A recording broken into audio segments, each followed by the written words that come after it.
Alrighty, my thoughts on the classic album, Prince's 1999.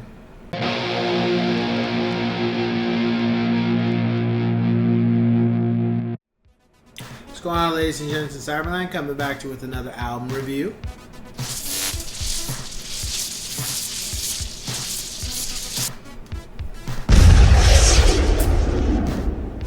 $1999.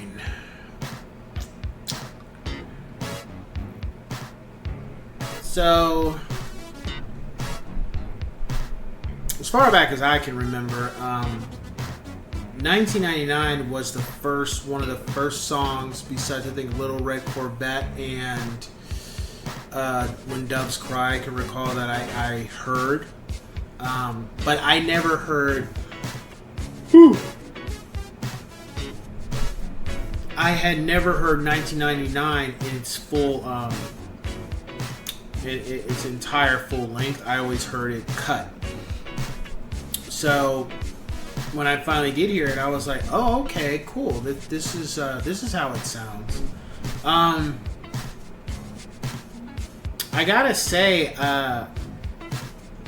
this album is a classic. It's definitely a 10 out of 10 yes-sirs for sure. And the reason why I would say that is because it was just totally different. The songs at this point, this is where Prince opens up sexually explicit. Nothing is PG-13. Everything is pretty much rated R on this album. This is where Prince opens the floodgates on what he wants to say, how he wants to say it. Very explicit. This album is not for kids, definitely. Outside of maybe like 1999 and Little Red Corvette. Nothing I didn't like on it. However, the one thing that does shock me about this album is how even to this day, there's no parental advisory sticker on it. And I understand, that didn't kick into effect until after Purple Rain, but even still, they should have went back and put it on this, because to me, this is probably one of the most, at least for where I have listened to Prince's albums, this is probably one of the most explicit, just in your face, sexually explicit albums I have heard from this guy. Definitely, at least up until this point, later down the road, okay, this is who he is, but it's one of those things where it's like, I don't.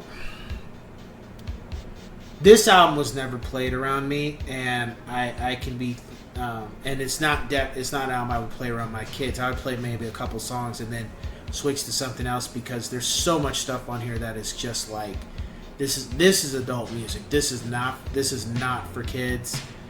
This is straight up adult. The other thing that I felt was very different was that Prince was having, and I get the revolution, Prince of the Revolution.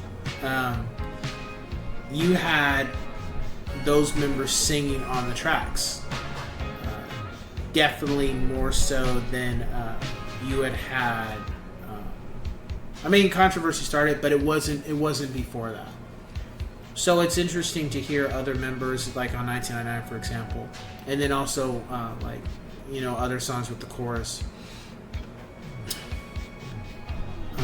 This album is really there is no disco. I wouldn't even say funk is in it. I would say this album is really a rock and new wave and R&B record. That's what I got from it.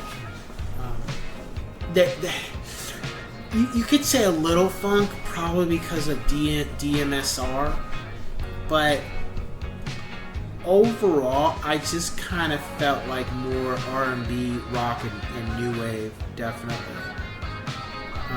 And this is where he definitely starts utilizing a lot of those instruments that are from the 80s. This was released in the 80s, but it becomes a common theme with his work.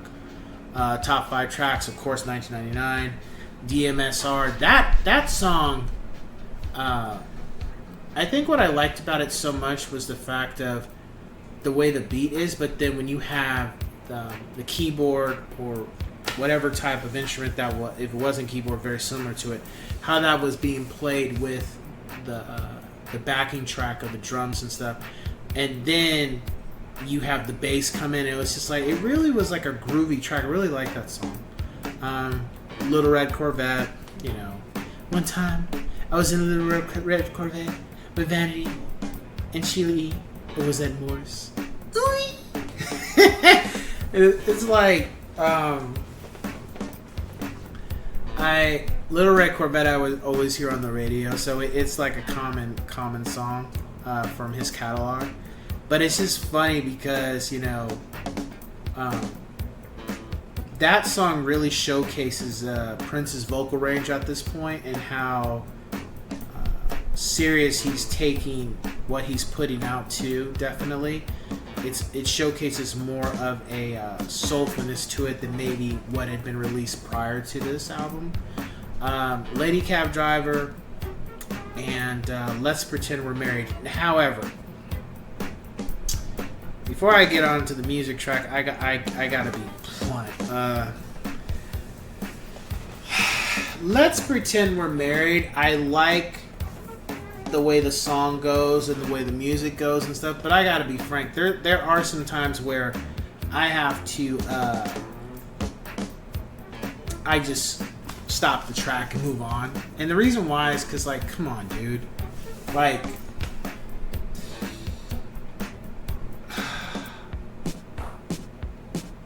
it's one thing to keep having the instruments playing and stuff, but then when you start getting into like screwing this woman and what you want to do to this chick, I'm like, man, what the fuck is this, a porno at this point, you know? And I definitely feel like Prince low-key was starting to be was becoming that, and I think the younger me would have been turned off by this album for the most part, because I'd have been like, look, man, like, I'm not interested in porno music. I'm not interested in sexually explicit music. It doesn't interest me. It just never has. And the younger me would have had a problem really with this track. The older me is like, I can appreciate it for what it is and the time period it was released in. But even still, I guess it's almost like, I wonder if Warner Brothers was even listening to his music when they were releasing it, because how did this album not get explicit? It still boggles my mind to this day. Like, how was Darling Nikki a big deal, but songs like Let's Pretend We're Married wasn't? Like, please explain that to me. That just blows my mind. Like, really, like, Darling Nikki wasn't explicit. It was just very informative. But Let's Pretend We're Married was literally explicit, and it's just how... Nonetheless, if you haven't listened to this album, if you listen to Purple Rain, this album goes, you know... That being said, we cue the music.